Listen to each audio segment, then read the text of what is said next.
Hello everybody, Pluviophile here. Today we are answering Reddit, tell me your glitch in the Matrix stories. Let's get right into it. At 12 years of age, my mom let me stay in the truck as she went grocery shopping. As I wait, I see an old guy walking towards the truck with an indescribable look at me as if I know too much. He stops 5 feet from the truck, looks at me for a couple seconds and heads back the exact way he came. It was rather traumatic for some reason and very confusing at that age. 5 to 6 years later, my dad was showing me home videos of us at Yellowstone.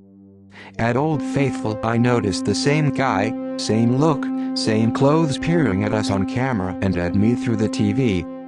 I'm freaked out just telling this. Edit. I didn't expect this story to be such a hit. A few more details. The Yellowstone video was from when I was very young. I'm thinking 1 or 2 years of age. I was in an awesome baby pack on my dad's back. Also, I will try my hardest to find the video. I don't see my parents often, and if I do, I don't think either of them will know where our home videos are. Divorce can be a messy and destructive thing. If I do find it, I will definitely post the video and message you all. Oh man, I have one of these that involves the Matrix. I got my wisdom teeth out in 2000, right around the time that the original Matrix came out on VHS. I was bombed completely out of my mind on Percocet after coming back from the surgery. I had awful wisdom teeth, and my mom basically just dropped me in bed and went and rented the movie for me because I'd never seen it in theaters. I remember being irritated that the sun through the window was making the TV glare, but being too out of it to get up. A little bit after the black cat click in the Matrix scene, I passed out and apparently slept for about 8 hours.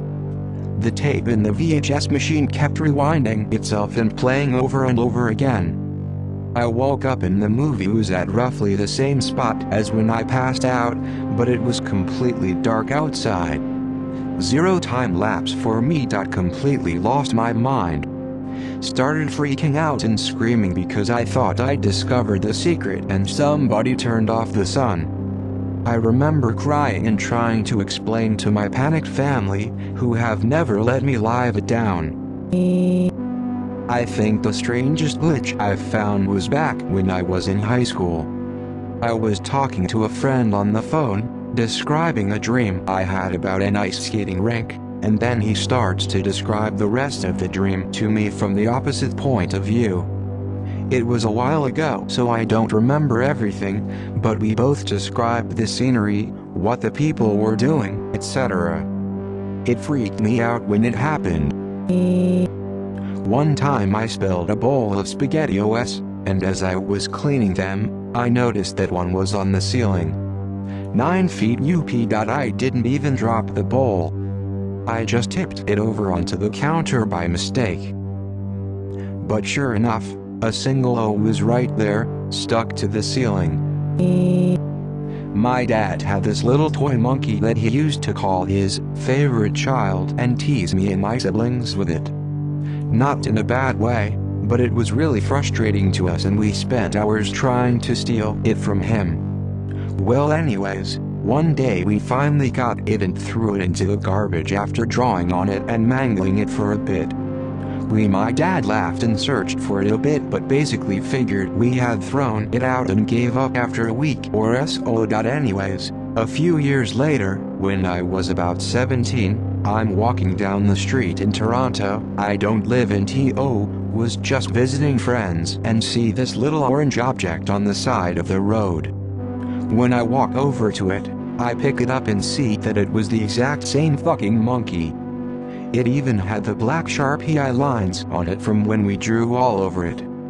I honestly cannot even come up with the chances of that happening, especially considering that our garbage is sent to a local dump and is nowhere near Toronto. Edit.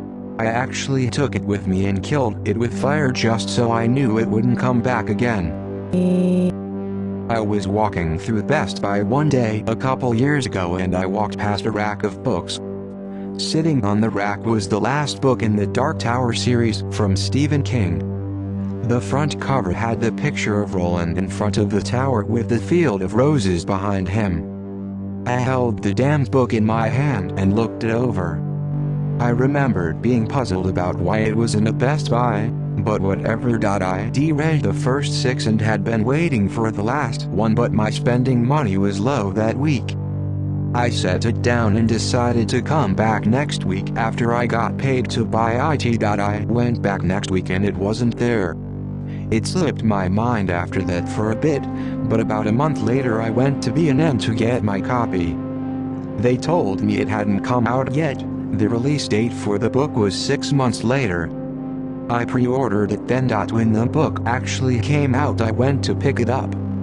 I described the cover out loud to make sure I wasn't crazy. The clerk handed it to me and there it was exactly as I'd held it in Best Buy. My friend used to put up a recurring away message back in the day when everybody had AIM. She was a Beatles super fan and put up a sentiment from John and Yoko, Acorns for Peace. Well, one day I was walking around my college campus thinking about it, but failing to remember the full quote. In my mind, I kept thinking, something for a piece. Something for a piece. What the hell is that away message? Right then, some chick on a cell phone walks by me and screams out, Acorns. I realized this is not a super freaky story, but it made my day at the time. It's not every day someone screams out acorns in your vicinity at the exact right time. I was in class one day, sitting in a group of 3 people including myself. We were talking and my friend dropped his pen on the desk. I saw it stall in midair for a second, then drop on his desk. My friend asked, "Did anyone else see that?" All my friends saw it, and it was just the weirdest thing I've ever seen. To this day I have no explanation for it. I had a monkey on my keychain back in high school. This chain was 3 links long. One day I was walking out to my car and I heard something hit the ground. I looked down to discover the monkey with links 1 and 2 of the chain still attached on the ground and link 3 still attached to my belt. All of the links were still fused together. My only guess is the chain phased itself apart. Middle school, the entire 8th grade class had to do this thing called a cultural fair where we research our lineage cultural roots and present it after school at night for all families to see. Me and a buddy are cruising the empty halls out of boredom before the whole thing starts, and for some stupid reason, I bet him $10 I can open any locker, and he gets to choose which one. He takes my bet and picks a random locker. He jiggles the handle and spins the dial on this a few times to make sure it's locked. I remember, it was locker number 424. So I look at him, go, PSSSSHHH. Watch this, I spin it, 6 right, 24 left, 34 right. I remember thinking, these numbers sound right in my head. The latch lifts up and it swings open. I was working in a decades-old nursing home out in the middle of the woods in PA as a nurse aide on the night shift. Wife won't come visit me at work because she insists it looks like a Rob Zombie video. A resident pulls the mechanical call bell in the bathroom for assistance. I flip it off and help her back to bed. As I'm exiting the only way in or out, the call bell goes on again. I look back and it's not the electronic one in her bedroom, which blinks slowly. It's the mechanically operated one you have to physically pull in the bathroom, which blinks twice as fast. The lady is close to 400 lbs. And non-ambulatory. There is no physical way she could have pulled that bell. I sure as hell did not, and there was no one else around. My father died in 2008. A night before visiting his house for the last time, he appeared in my dream, where he handed to me a black camera in a plastic bag, and specifically said, "Take this camera, as I won't be needing it anymore," and I took it from him.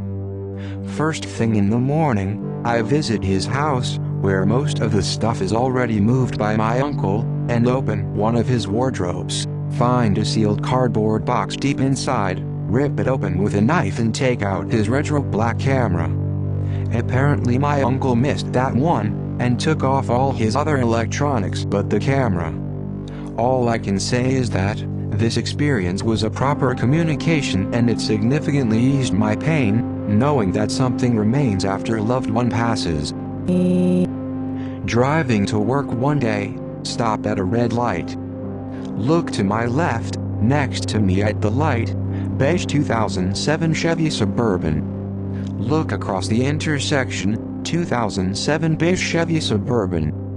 Look at the traffic crossing, two 2007 beige Chevy Suburbans, going through the intersection. Not so much a glitch in the Matrix moment as it was a stuck in Grand Theft Auto moment. My mom and I both dream about the same place. It's a 3-story white house. We usually dream about the house on the same night, so that in the morning we have conversations like, "So, the house was in the Midwest last night." "Yeah, I know. Was the laundry out on the line yet?" "No, the clothespins were rotten." The first time we found out that we had been dreaming about the same house was the day my ma came out and said, "I just had the most terrifying dream ever." I was in a big, square, 3-story house in the woods and I was just investigating it. I think I was going to buy it. I went up to the 3rd story and got lost and then ran into this idiot man-child. "Mom, was he wearing a blue work shirt and suspenders? Did he sleep on the mattress in the back room?" "Yes." "Was the 3rd-story kitchen floor rotting through?" "Yes." The conversation went on for hours as we went into minute detail. Everything, and I mean everything, matched up. We ended the conversation by each drawing a picture of the house. Identical. So yeah. There's that. Back when my husband and I first got together, we used to work opposite shifts. One day I was napping in our apartment before I went to work. As I was drifting off, I had this strange feeling like he was right there, laying with me. It was really comforting and warm, so I drifting right into a dream where we were napping together outside in the sun. I woke up about 30 minutes later, feeling totally refreshed. My phone vibrated with a text message from my husband. It said, "Just took a nap on my break. Thanks for joining me." Cool, huh? I decided to marry him in an effort to absorb his powers. I was walking up a hill in Portland, Oregon and found a pack of American Spirits on the ground, only missing 2. A week later in San Francisco, CA, I bought a pack of American Spirits, and after smoking 2 I put the pack in the inside pocket of my jacket. Next time I went to smoke the pack was gone. Right after high school, I got a job lifeguarding at a water park resort. I had been there about a year and by that point, dreaming about work was pretty routine. The dreams weren't usually about anything dramatic like rescuing a distressed swimmer or doing CPR, but on this particular occasion I had a dream that one of my co-workers rescued an unconscious boy from a particular pool. In the dream I was only assisting with the first aid, not the primary in the rescue, but I remember clearly what the boy looked like. I went back to work the next day after the dream after having a few days off, and about halfway through my shift I see the kid from the dream walking through the park with his family. They were still in their street clothes and had just checked in, so there was no way I could have seen him before. I nearly fell out of my chair. He didn't drown, but holy fuck was I careful to keep an eye on him the whole time he was visiting. Woke up one morning when I was 16 or so, and realized that I had forgotten how to tie my shoes. Like, this action I had done every day almost since I would walk, was wiped from my mind. I had to learn all over again. picture of my friends when they were younger. We've been trying to figure out whose hand is making the thumbs up behind the kid on the right. HTTP